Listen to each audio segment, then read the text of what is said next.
In this video we will see the resize. Here I am checking resize. Resize is CSS property.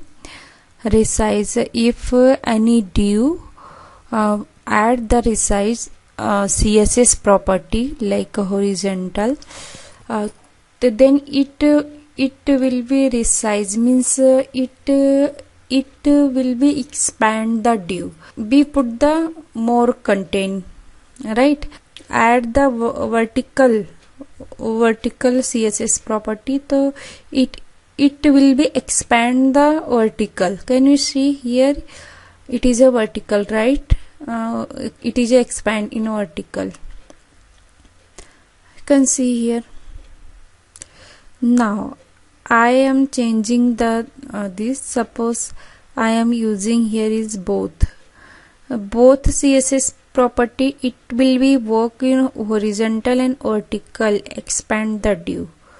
Can you check here? It is expanded, depend upon the content. Now and let's see another taking one text area tag, okay, and putting here is the some content. Now suppose I'm just adding here is one CSS. Can you see here is now it is a expand, right? It is a resizing automatically.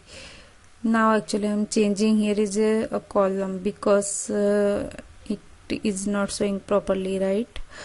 So that the thing I'm changing. Now can you see here is it is a resizing horizontal and vertical, right? Now again CSS property resize and none. I'm adding here is resize and CSS property none. So can you see here is it will be not resize, right? Not working. Resize is a and because I am using a resize none, so it will be work like a div and it will be not expanding horizontal and vertical. Thank you watching this video.